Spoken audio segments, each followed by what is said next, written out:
Hey Motley crew, welcome to Musings of Them.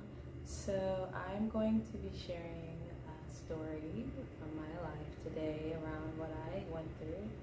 And before we begin, I'm going to set the space. I always like to set sacred space whenever I get on.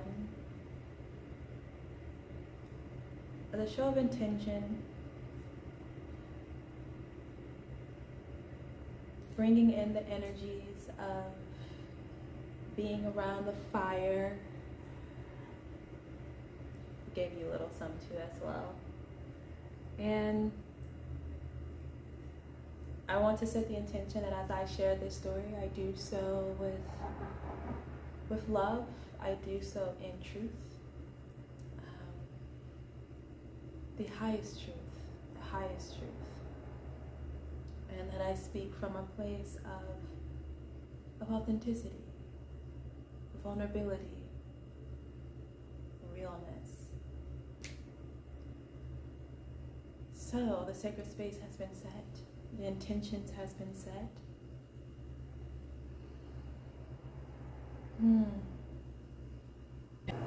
So I'm going to start from the beginning. Because, and I'm not just talking about the beginning of my childhood, I'm talking about the beginning of life itself. See, I was born into an ancestral lineage that had a lot of karma to clear. A lot of karma. My soul chose to reincarnate into this particular ancestral lineage to help clear that karma. And some of the karma that I was born into was coming from a dysfunctional family unit where the parents weren't in true love, where one of my parents was a narcissist, another was a codependent empath, coming from a family of lack, of a lot of lack mentality. I really struggled financially, and coming from a family that had addiction energies that just ran throughout the thread.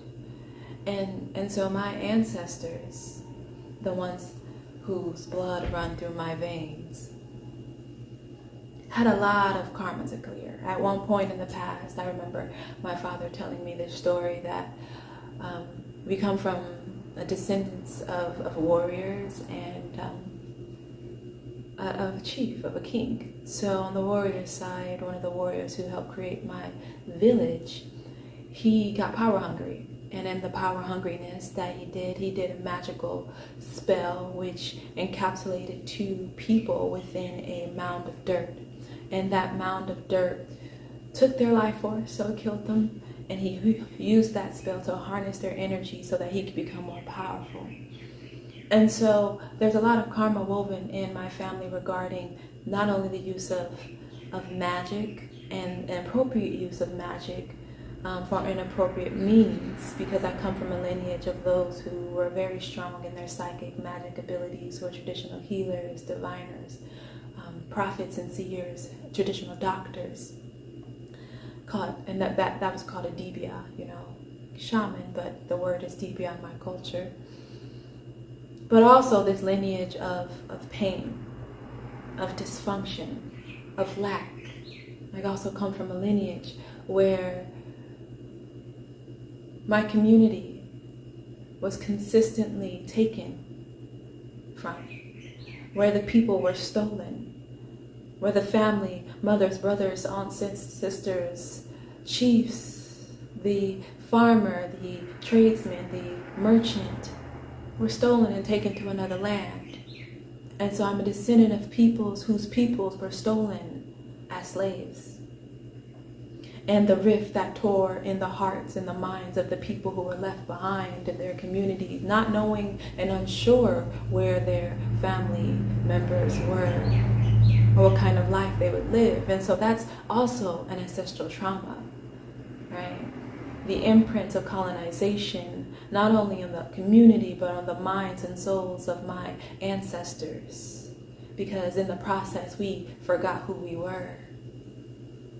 the missionaries came in and imprinted through the use of violence and other nefarious means, destroying my ancestral, indigenous, traditional culture and ways of being and seeing in the world. They say that he who controls the mind controls the person. And thus they controlled the minds of my ancestors by converting them over to Christianity, into that way of life, as they slowly forgot who they were and where they came from. And that introduced this whole idea of like domestic violence and the treating of children as objects to be seen, not to be seen or heard, but to be subjugated and made to be in service to. And so I grew up in an ancestral lineage that had all of that. All of it. And many of us grow up in, in ancestral lineages that come from a lot of this pain and a lot of this trauma and a lot of this karma that needs to be cleared. And so being born into my family, I was already born into a lineage of pain, of grief, of trauma, unprocessed, all of it unprocessed and pushed down. My parents grew up in the aftermath of a civil war that killed 1 million of their brethren. And so I just wanted to give that context from the beginning of what I come into, because I had to go through the process of healing my ancestral karma, of healing my ancestral trauma, reconciling with the ancestors and breaking those patterns so that I did not carry those patterns forward into my life, the patterns that were in my blood, but also the patterns that my parents passed down to me. So yes, I start from the beginning, but then the moment I was born into my unit, my born family unit, I had to deal with my parents and the trauma that they did not process or that they did not heal, and it was none of it. And that is not to say that I blame them for any of it, because I believe that people can only act and move from their level of consciousness, from their level of awareness. People can only do as well as they know how to do. And so as I move forward with this story, and sharing my story, I want to share that I am in a place of forgiveness. Of forgiving my parents, of forgiving those who have harmed me in the past. Knowing and acknowledging that hurt people, that it was their pain and their trauma that they inflicted on me, that I became a victim of. And I did not share my story to condemn or to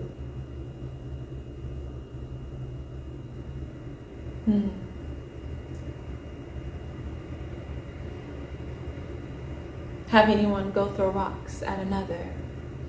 This is a part of my own healing and being able to give voice to my narrative and what I've been through so that y'all can see that you can do it too.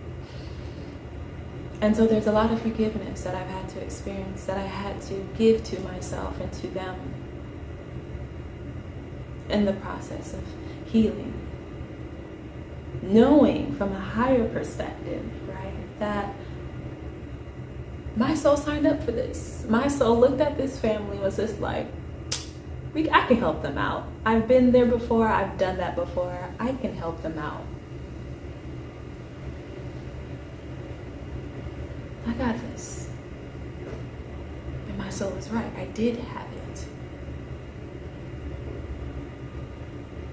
And so, kind of setting the stage of that ancestral trauma, the generational patterns that my parents inherited, right? because I see them from a very humanistic perspective of not just my parents, but these human beings who choose.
I wanted to wait for that car to pass because it's like right outside my window and it's kind of loud. So I was talking about seeing my parents through the eyes of not just being my parents, but all the people who've hurt me, but just as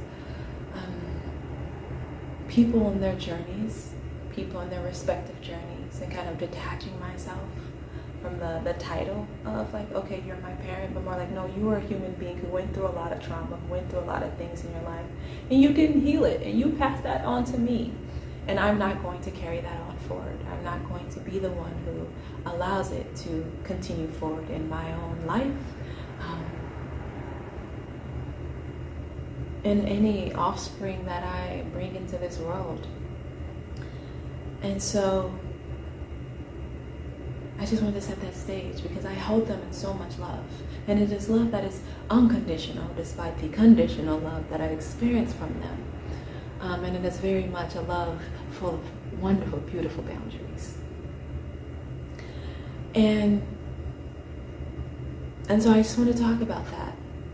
Setting the stage of the ancestral and intergenerational trauma and patterns from a soul perspective as well as a physical 3D perspective, because often when we're talking about trauma, folks bring up epigenetics and they talk about how certain traumas turn on and off your DNA in your body, turn on and off certain characteristics of your DNA, which makes your genes express differently. But I want to talk about it from a soul and energy perspective of why I came into this earth was to heal my ancestral karma, to break these chains so that I could live the life and be that starting point when you go through the lineage, they can be like, it was that ancestor. It was that ancestor who changed the game, who changed the game for us all. And not to do it in a sort of a martyrship, but because like I want to live a good life for myself, and I didn't want to be held back by things that I had no control over, even though as a soul I signed up to do this work. So I forgot to mention the why. Why do we incarnate as souls into ancestral lines that have a lot of karma? Well, it's to elevate the consciousness of the line. It's to liberate the energies of the ancestral line that have been mirrored in so much darkness and pain, which is like, again, talking about when we talk about the vibrations and energies, those are low vibrations. So it's to help elevate those ancestral lines to a higher vibration so that they can experience more abundance, more joy, more love, right? Because our reincarnating spirit, some of us have reincarnated in the same family lines in the past, some of us in other like family lines, other dimensions, other planets. I'm not going to get into it, but do know that when you are reincarnating in line with a heavy ancestral karma, the process of clearing that heals the ancestral line and thus allows these more higher vibrational energies to come through, to be expressed. So I just wanted to like mention that. I'll definitely be talking about that more in another video. But for this, I think that suffices, because I'm sure somebody will be like, well, why? What's the purpose? Like, heal the line and then so what?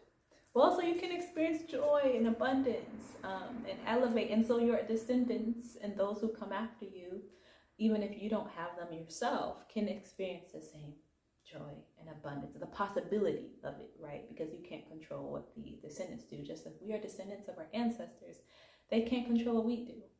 So I wanted to just add that in there for an FYI. Okay. Thank you for listening and taking your time in your space to tune in and be in this sacred space with me today. I'm grateful and I definitely appreciate it. And as always, take care. Peace.